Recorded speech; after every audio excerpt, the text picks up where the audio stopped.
Assalamualaikum warahmatullahi wabarakatuh. Apa kabar sahabat bahasa? Semoga dalam keadaan sehat ya. Pada kali ini kita akan membahas tentang bisnis plan pada suatu produk. Produk tersebut adalah jarum.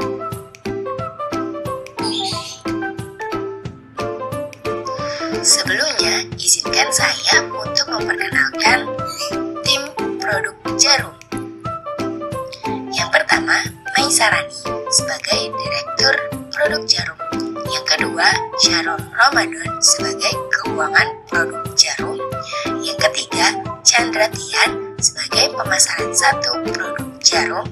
Yang keempat, Rodoto Jana sebagai Pemasaran 2 Produk Jarum. Yang kelima, Nur Kaila Deminta sebagai Produksi 1 Produk Jarum. Yang keenam, Fitrianti sebagai Produksi 2 Produk Jarum.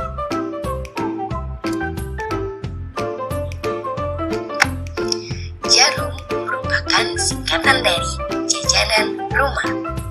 Kami memakai nama jarum karena kami menawarkan berbagai macam makanan ringan yang diproduksi sendiri dari rumah yang sudah terjamin 100% bahan alami serta terjamin kebersihannya. Alasan kami menjual makanan ringan sebagai cara untuk melestarikan berbagai macam jajanan rumah agar tetap ada di pasaran. Mengingat kini pasar nasional telah banyak menjual varian makanan ringan yang berasal dari luar negeri. Oleh karena itu, sebagai seorang mahasiswa yang memiliki jiwa muda, kreatif, dan inovatif, kami mencoba untuk memperkenalkan kembali jajanan rumah kepada kalangan di era milenial agar terus berkembang dan bersaing dengan baik dari makanan ringan luar negeri.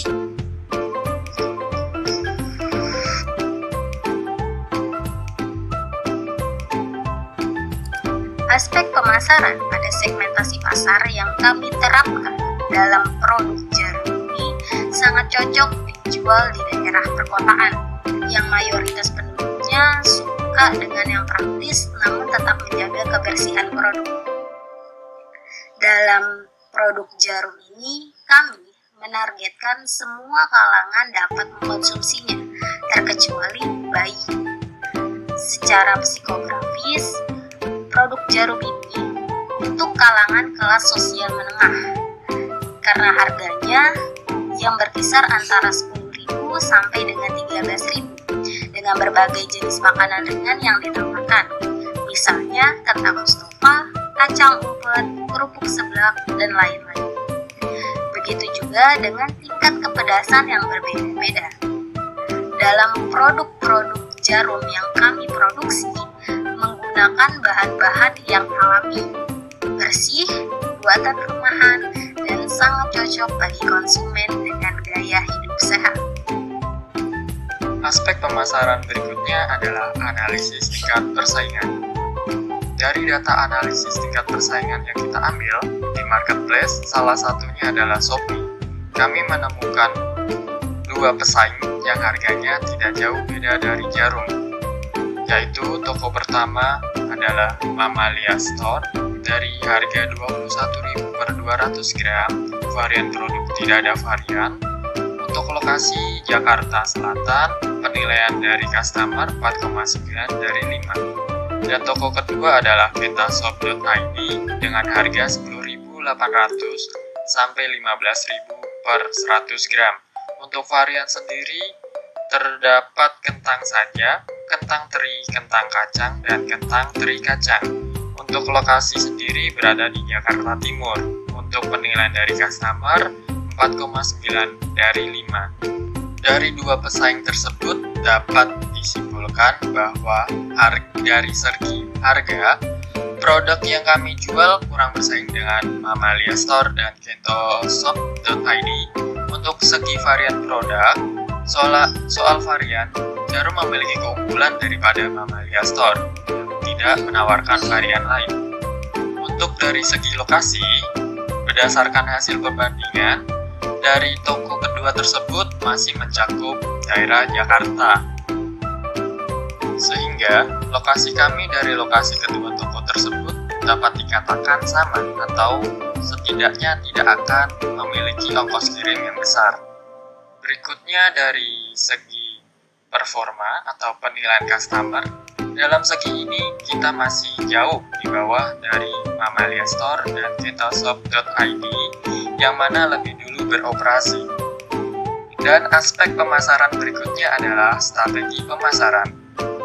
Dalam hal ini, kami dari pihak Jarum tentunya memiliki strategi pemasaran khususnya kepada konsumen, yaitu dengan cara memberikan diskon pada hari-hari besar seperti Hari Raya Idul Fitri, Hari Raya Natal, dan Hari Raya besar lainnya.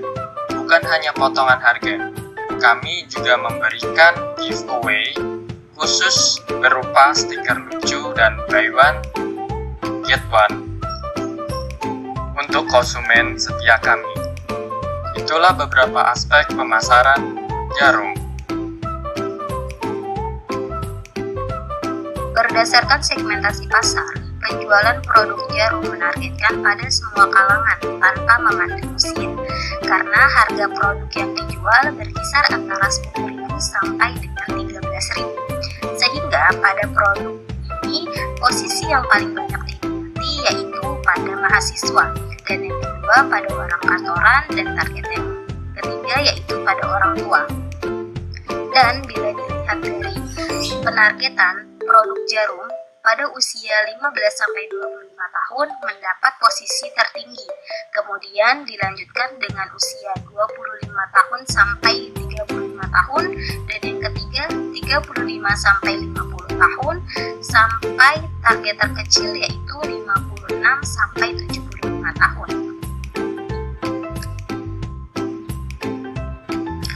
Selanjutnya ada aspek produksi.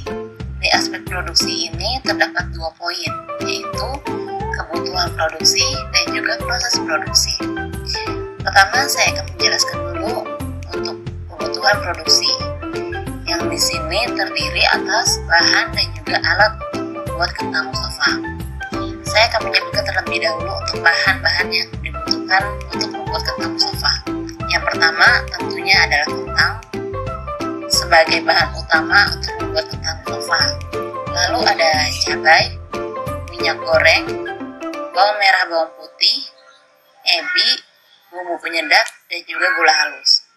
Lalu untuk alat-alatnya dibutuhkan seperti alat untuk mengupas kentang, alat untuk memotong kentang, wadah, penggorengan, kompor, saringan untuk meniriskan kentang yang telah digoreng, plastik kemasan, timbangan, dan juga blender. Untuk poin yang kedua yaitu proses produksi. Di sini akan saya jelaskan langkah-langkah atau cara pembuatan kentang Mustafa. Langsung saja. Proses yang pertama adalah parut kentang dengan potongan sebesar lidi. Kemudian goreng kentang yang telah diparut dengan minyak panas. Lalu haluskan cabai, bawang merah, dan juga bawang putih. Setelah itu campurkan bumbu yang telah dihaluskan tadi ke dalam penggorengan yang berisi kentang. Aduk sampai bumbu merata, kemudian tambahkan bumbu penyedap dan juga gula halus secukupnya. Setelah bumbu semua merata, kentang Mustafa siap untuk dihidangkan. Dan apabila ada tambahan topping, maka topping dimasukkan bersamaan dengan bumbu halus.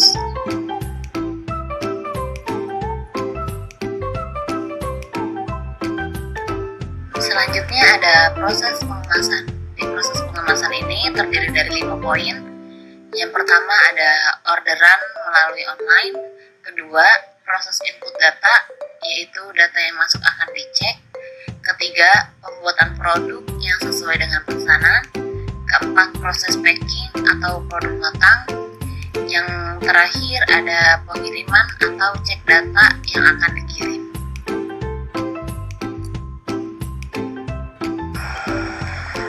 Selanjutnya kita masuk ke analisis risiko.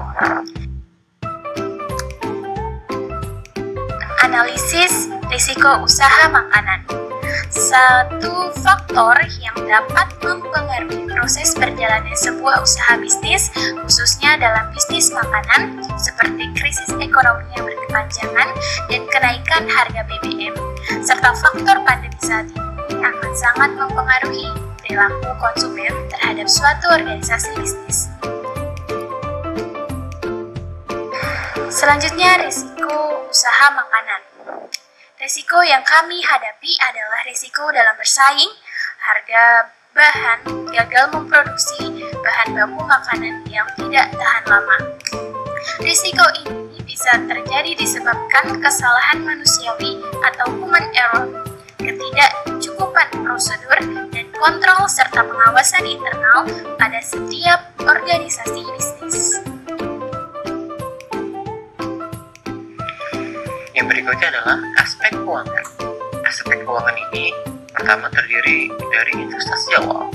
Investasi awal sendiri adalah uang yang dibutuhkan oleh kami untuk menjalankan perusahaan ini. Di antaranya adalah 6 perlengkapan dan peralatan. Pertama ada blender, kompor, alat masak, timbangan, tabung gas LPG, dan nampan stainless. Tiap harganya kami coba untuk mencari dari harga terbaru tentunya, dan setelah total sekitar 1.067.000. Nilai ini adalah akumulasi dari item-item yang sekiranya kami perlukan untuk menjalankan usaha jarum. Di poin kedua ada biaya operasional. Karena